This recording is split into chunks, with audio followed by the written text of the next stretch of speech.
اور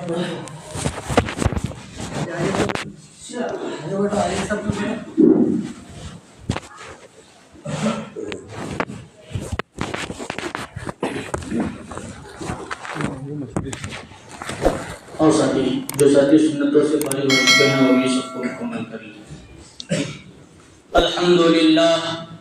الحمد للہ نحمده ونستعینه ونستغفره ونؤمن به ونتوکل علیہ ونعوذ باللہ من شرور انفسنا ومن سیئات اعمالنا من يهد الله فلا مضل له ومن يضلله فلا هادي له ونشهد أن لا إله إلا الله وحده لا شريك له ونشهد أن سيدنا ومولانا محمدا عبده ورسوله صلى الله عليه وعلى آله وأصحابه وبارك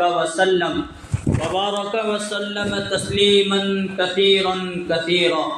أما بعد فأعوذ بالله من الشيطان الرجيم. بسم الله الرحمن الرحيم. أولئك الذين امتحن الله قلوبهم للتقوى لهم مغفرة وأجر عظيم. وقال النبي صلى الله عليه وسلم أصحابي كالنجوم فبأيهم اقتديتم اهتديتم أو كما قال عليه الصلاة والسلام. صدق الله العظيم وصدق رسوله النبي الكريم. رب اشرح لي صدري ويسر لي أمري واحلل عقدۃ من لسانی یفقہوا قولی. ایک مرتبہ نبی اکرم صلی اللہ علیہ وسلم پر درود شریف پڑھ لیجیے. اللہم صل علی محمد وعلی آل محمد کما صلیت علی ابراہیم وعلی آل ابراہیم انک حمید مجید. اللہم بارک علی محمد وعلی آل محمد کما بارکت علی ابراہیم وعلی آل ابراہیم انک حمید مجید. محترم بزرگوں اور عزیز دوستوں، اللہ تبارک و تعالیٰ کا احسان، اللہ کا فضل اور اللہ کا کرم ہے کہ اللہ تبارک و تعالیٰ نے ہم تمام کو نماز جمعہ کے لیے اپنے گھر مسجد جلد سے جلد آنے کی توفیق نصیب فرمائی. جو باتیں کہیں جائے اللہ تعالی ہم تمام کو ان باتوں کو غور سے سننے کی توفیق نصیب فرمائے، سن کر ہمیشہ موت تک اس پر عمل کرنے کی بھی توفیق نصیب فرمائے، اور ان باتوں کے ذریعے اللہ تعالی قیامت کے دن ان باتوں کو ہمارے لیے ذریعہ مغفرت اور نجات بنائے. بزرگوں، دوستوں اور عزیزوں، کون سا مہینہ شروع ہے؟ رجب کا مہینہ شروع ہے اور تاریخ 23 رجب، یعنی وقت بیتتا چلا جا رہا ہے اور رمضان کا مہینہ قریب آ رہا ہے. میں نے گزشتہ جمعوں میں بھی یہ بات کہا کہ رجب اور شعبان کا مہینہ ٹائم پاس کے لیے یا وقت گزاری کے لیے نہیں ہے، بلکہ رمضان کی تیاری کے لیے رجب اور شعبان کے 2 مہینے رکھے گئے ہیں. حضور کا معمول تھا کہ چاند ہر مہینے کا اکثر دیکھا کرتے تھے، تو چاند دیکھنے کے بعد دعا پڑھتے تھے، اللہم اہلہ علینا بالایمان والاسلام. لیکن جب رجب کا چاند دیکھتے تو یہ دعا نہیں پڑھتے، بلکہ یہ دعا پڑھتے، اللہم بارک لنا فی رجب و شعبان وبلغنا رمضان. اے اللہ ہمارے رجب کے مہینے میں اور شعبان کے مہینے میں برکت عطا فرما اور ہم لوگوں کو رمضان کی عبادتوں سے لطف اندوز ہونے کی توفیق نصیب فرما. گویا رمضان کی تیاری نبی اور حضور کو دیکھتے ہوئے صحابہ اکرام تیاری کرتے تھے اور رمضان کے لیے بھرپور تیار ہو جاتے. مطلب یہ نہیں کہ باقی دنوں میں باقی مہینوں میں کچھ نہیں کرتے، بس ان 3 مہینوں کے اندر ہی سب کچھ کر.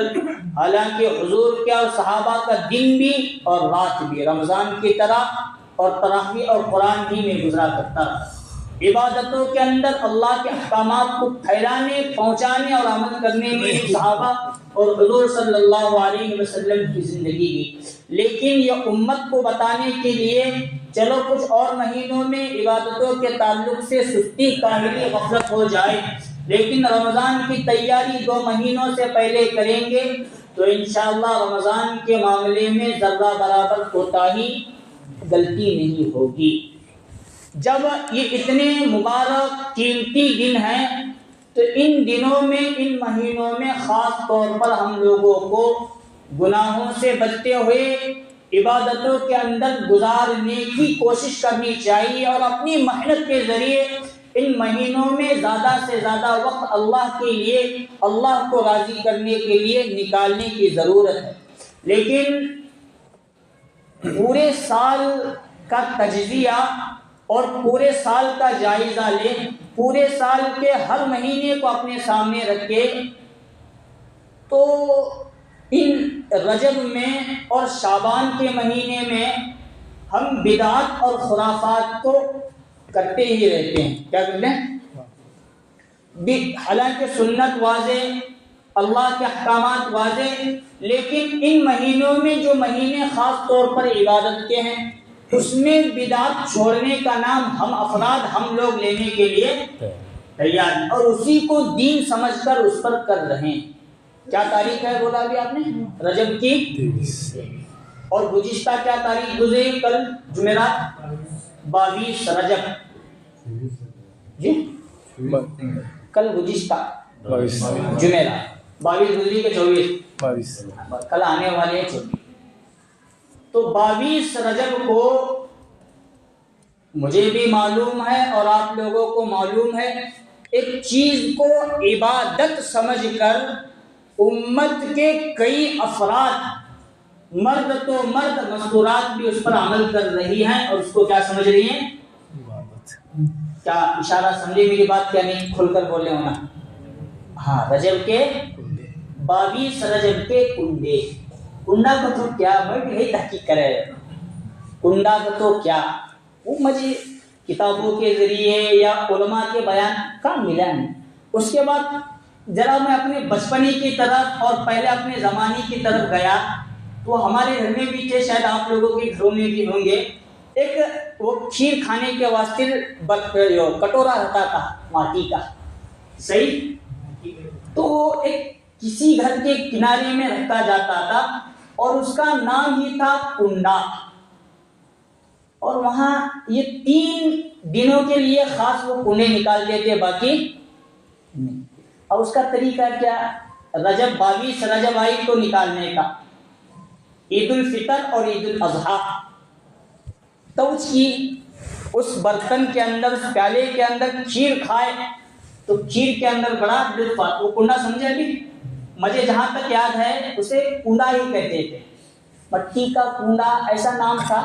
اب اس کے اندر کھیر ڈالی جائے، اب اس کنڈے کو بھی اور اس کھیر کو بھی 22 رجب کے کنڈے کے نام سے مشہور۔ اب یہ کہاں سے شروع ہوا؟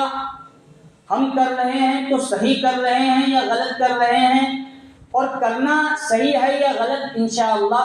اس سے پہلے بھی میں اس بارے میں ایسا نہیں ہے کہ آج نیا بیان کر رہا ہوں، اس سے پہلے بھی کہا اور آج بھی کہہ رہا ہوں، 22 رجب اصل میں حضرت امیر معاویہ رضی اللہ عنہ کے انتقال کی تاریخ ہے۔ کیا 22 رجب کن کی تاریخ ہے؟ بات سمجھ میں آ رہی کہ نہیں آ رہی؟ سوری بولو ذرا، ایسا لگ رہا ہے میں ذرا قبرستان میں ہمیں سب دینے گے۔ کس کی تاریخ ہے؟ حضرت معاویہ کی تاریخ ہے یہ، ان کے انتقال کے اور ان کے وفات کی تاریخ 22 رجب سن 22 رجب سن 60 ہجری کو حضرت امیر معاویہ رضی اللہ عنہ کا انتقال ہوا۔ اب یہ امیر معاویہ صحابہ کے ناموں میں ایک بہت بڑا نام ہے اور ان کے بہت بڑے کارنامے ہیں۔ یہ امت کے ماموں ہوتے ہیں۔ کون ہوتے ہیں؟ حضور سب کے باپ، امت کے باپ تو حضور کی بیویاں مائیں ہوئی، تو ان کی ایک بہن ام حبیبہ رضی اللہ عنہا، کیا نام؟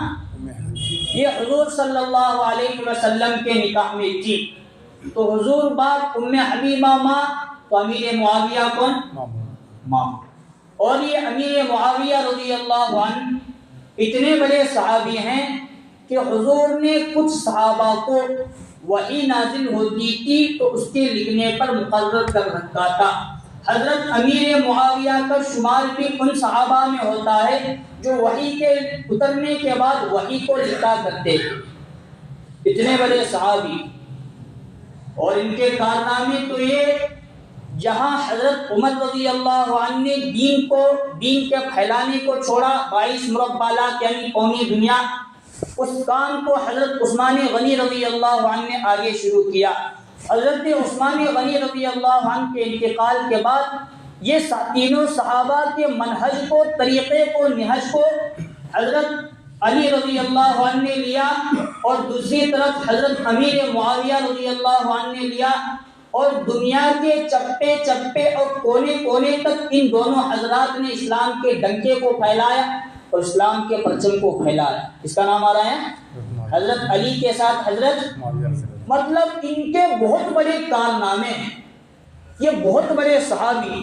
حضور صلی اللہ علیہ وسلم نے کئی مرتبہ ان کو ایسی دعائیں دی، اے اللہ امیر معاویہ، حضرت معاویہ کو ہدایت کے راستے کی طرف لوگوں کو لانے والا بنا، ان کو زندگی میں کبھی گمراہ نہ کرنا۔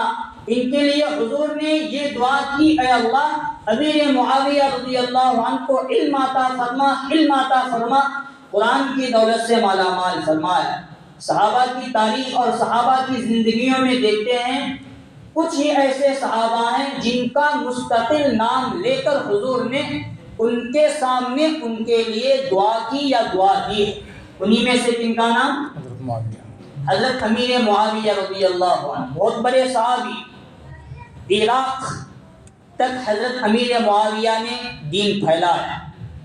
قسطنطنیہ پہلے کا نام، آج کا نام استنبول اور ترکی، وہ بھی حضرت امیر معاویہ کی برکت۔ بغداد اور کئی علاقے ایسے ہیں، ملک شام، دمشق، وہاں تک حضرت امیر معاویہ رضی اللہ عنہ نے اپنی رسائی پہنچائی۔ ایک مرتبہ حضرت حرام بنت ملحان رضی اللہ عنہ، ایک صحابیہ، ایک عورت صحابی ہیں، حضور کا ان کے ساتھ رشتہ داری کا معاملہ تھا۔ حضور کبھی کبھار دوپہر کے وقت ان کے گھر میں بار بار جایا کرتے تھے، وہاں جا کر ان کے گھر میں حرام بنت ملحان حضرت انس کی خالہ ہوتی ہیں، وہاں جا کر وہ آرام فرماتے تھے۔ کون؟ آپ صلی اللہ علیہ وسلم۔ وہ پیچھے والے آگے ہمیں جگہ کھا لے، آگے کوئی بھی آپ، کون جا کر آرام کرتے تھے؟ آپ صلی اللہ علیہ وسلم۔ ایک مرتبہ دوپہر میں آرام کر رہے تھے، تھوڑی دیر آرام کیے تو اچانک اٹھ کر حضور بیٹھ گئے، اور حضور کے چہرے پر مسکان تھی، مسکراہٹ تھی، گویا ہنس رہے تھے۔ حضرت حرام بنت ملحان نے پوچھا، اے اللہ کے نبی، ابھی تو آپ سوئے تھے، نیند سے بیدار ہوئے تو چہرے پہ مسکراہٹ ہے، کیا وجہ ہے؟ تو حضور نے فرمایا، مجھے خواب میں دکھایا گیا کہ جیسے بادشاہ تخت پر بیٹھتا ہے، میرے امت کے کچھ افراد سمندری علاقے پر جہازوں کے ذریعے، کشتیوں کے ذریعے سوار ہو کر دین کی تبلیغ کے لیے، اللہ کے کلمے کو بلند کرنے کے لیے اللہ کے راستے میں جہاد میں نکلے۔ اس وقت صحابہ تو صحابہ، مرد تو مرد، عورتوں کے اندر بھی جذبہ تھا، اللہ کے راستے میں جاؤں، جہاد اور جنگ میں جا کر شہید ہو جاؤں۔ انہوں نے درخواست کیا، اللہ کے نبی میرے لیے دعا کر دیجئے، اس سمندری جہاز میں، بحری بیڑے کے اندر میرا بھی نام ہو۔ تو حضور نے ان کے لیے دعا دی کہ تم بھی اس بیڑے کے اندر، اس سمندری جہاز میں جہاد میں شریک ہوں۔ پھر حضور آرام فرمائے، پھر تھوڑے دیر کے بعد اٹھے تو پھر حضور کے چہرے پر مسکراہٹ تھی۔ تو حضور صلی اللہ علیہ وسلم سے حضرت حرام بنت ملحان رضی اللہ عنہا نے پوچھا، اے اللہ کے رسول، اب مسکرانے کی کیا وجہ ہے؟ تو حضور صلی اللہ علیہ وسلم نے دیکھا قیصر روم کا جو پائے تخت قسطنطنیہ ہے، اس کو میری امت کے کچھ افراد فتح کر رہے ہیں، یعنی ان کی دیواروں تک کسی کا پہنچنا مشکل، لیکن میرے امت کے افراد، میرے صحابہ وہاں بھی پہنچ کر دین کی دعوت، اس لیے مجھے بشارت دی گئی۔ انہوں نے کہا، حرام بنت ملحان رضی اللہ عنہ نے اللہ کے رسول اس میں بھی میں شامل ہو جاؤں اس لیے میرے لیے. کون کہہ رہی ہے؟ ایک عورت ذات. ہم نہ 3 دن نکلے ہو تو تقاضے تھے ہمارے، ایسے تقاضے ہیں کہ اکبر بادشاہ کو بھی ملتے اور بابر کو بھی ملتے، اور چلا کے تو بھی ڈبل، اور 4 مہینے کہے گا بھی ہر سال 4 مہینے کے تو بھی تقاضے کیا بولیں گے. 3 دن نہیں نکل رہے مولانا تمہیں 4 مہینے کی باتیں کرتے نہیں. یہ عنوان دوسری طرف جا رہا ہے. کس حضور نے ان سے فرمایا تم پہلی جنگ میں رہو گی دوسرے میں نہیں. انہوں نے اس وقت سمجھ لیا کہ پہلی جنگ میں میں شہید ہو جاؤں. وقت آیا حضرت عثمان غنی رضی اللہ عنہ کے دور میں اسلام پوری دنیا تک پھیلنے کی تیاری میں تھا. اس وقت دمشق یا ملک شام کے گورنر اور حاکم حضرت امیر معاویہ رضی اللہ عنہ تھے. ان کو حضرت عثمان نے سمندری علاقے پر بحری جہاز بنا کر روانہ کیا. بشارت پوری ہوئی، کن کے ہاتھ پر پوری ہوئی؟ یہ واقعہ میں لایا حضرت امیر معاویہ تک پہنچنے کے لیے. کن کے بارے میں پوری ہوئی؟ حضور وہاں بشارت دے رہے ہیں کہ میری امت کے کچھ افراد سب سے پہلے بحری جہاز میں سمندر کے راستے سے دین کو پھیلانے کے لیے یہ کام کرنے والے کون؟ اس میں وہ صحابیہ بھی داخل ہوئی، ان کا انتقال، ان کی شہادت ہوئی. اب وقت گزرنے کے بعد خود امیر معاویہ رضی اللہ عنہ خلیفۃ المسلمین اور امیر المؤمنین بنے تو ان کے سامنے ایک حدیث آئی لَتَفْتَحَنَّ الْقُسْطُنْطُنِيَّةَ نِعْمَ الْأَمِيرُ أَمِيرُهَا وَنِعْمَ الْجَيْشُ جَيْشُهَا. ان قریب میری امت کے کچھ افراد قسطنطنیہ ترکی استنبول کو فتح کریں گے. اس وقت کے خلیفہ اور امیر پوری دنیا میں سب سے بہترین امیر ہوں گے اور ان کے ساتھ جو لشکر ہوگا پوری دنیا میں سب سے بہترین لشکر ہوگا. حضرت امیر معاویہ رضی اللہ عنہ اس وقت کے خلیفہ کسی اور کو امیر بنا کر قسطنطنیہ کی فتح کے لیے انہوں نے وہی سے خلافت عثمانیہ کی بنیاد رکھی گئی بعد میں جا کر. اس وقت تو فتح نہیں ہوا لیکن سب سے پہلے کوشش کرنے والے کون؟ حضرت معاویہ رضی اللہ عنہ. یہ اتنے بڑے صحابی ہیں، پوری دنیا تک دین اسلام کو پھیلانے کا کام ان کا کیا. لیکن کچھ حالات ایسے بنتے ہیں اور بننا ضروری، کچھ حالات بنتے ہیں اور ایسا بننا ضروری ہے کہ دین اسلام کی خاصیت ہے. جب تک ایک جماعت ہے اس کے 2 نہیں ہوتے تب تک دین سیدھا، جہاں تک پھیلنا چاہیے وہاں تک ایک طاقت ہو. ہم سمجھتے ہیں ایک جماعت کے 2 ہو گئے تو طاقت ٹوٹی نہ. یہاں سے بھی اللہ لے رہے ہیں، وہاں سے بھی. دارالعلوم دیوبند فقط ایک تھا لیکن اختلاف ہونے کے بعد 2 بنے تو اب پوری دنیا میں وہاں علماء پھیل رہے ہیں.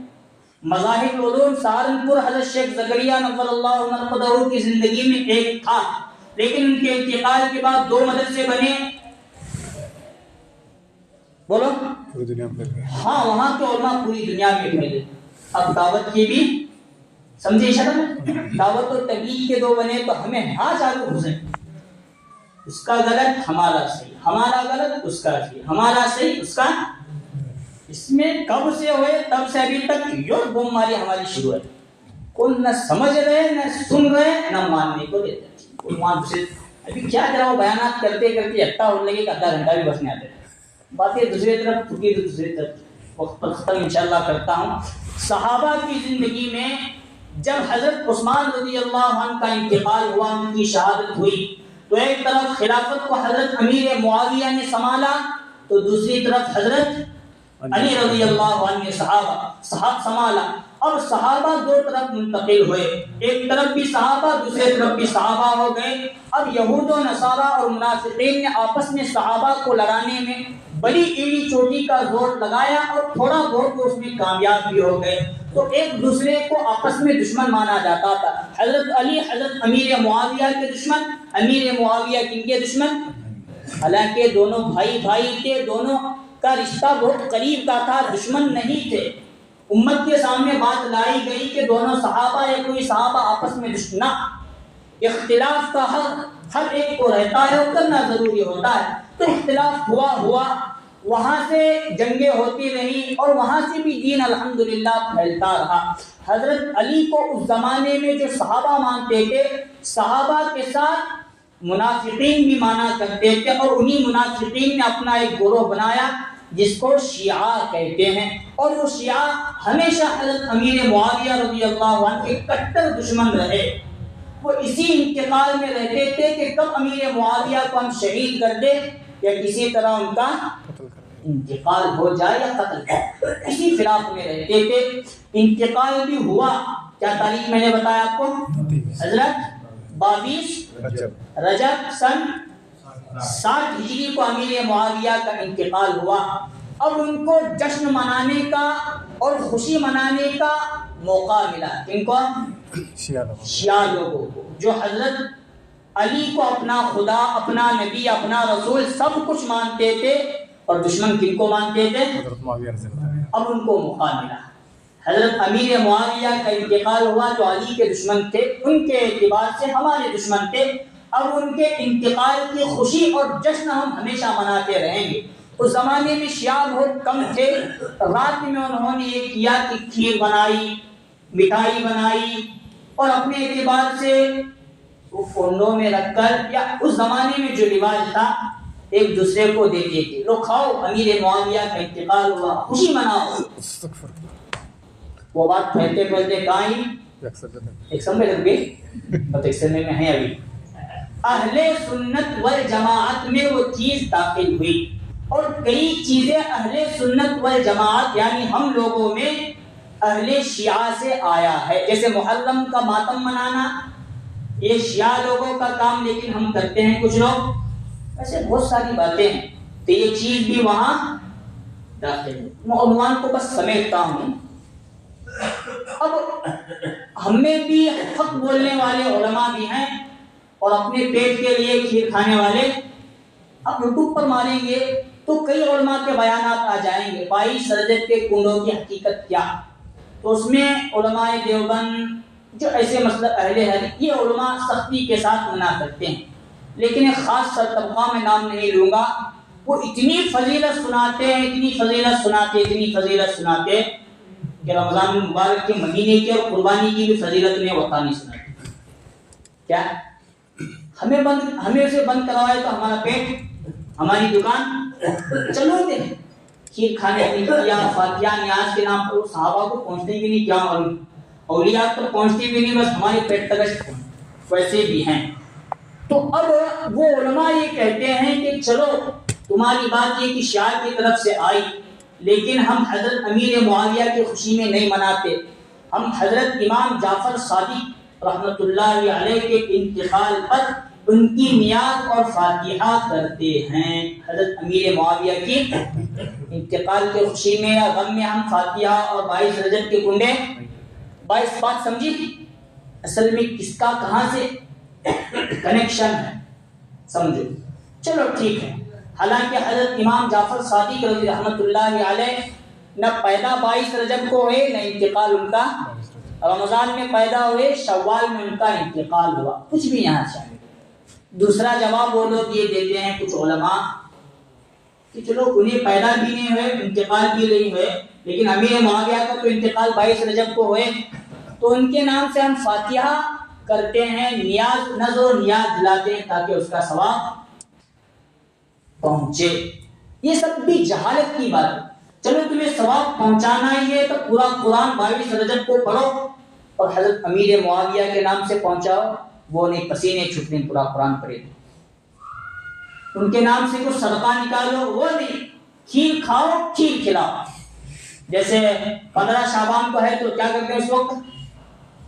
سوجی یش کھاؤ اور یش کھلاؤ. یوں کہاں کی فاتحہ، یوں کہاں سے سارے ثواب پہنچانے والے. عجیب فلسفہ ہمارے یہاں شروع ہے اور ختم ہونے کا نام بھی. اس لیے ایک صحابی کی شان میں بے ادبی اور گستاخی ہو رہی ہے.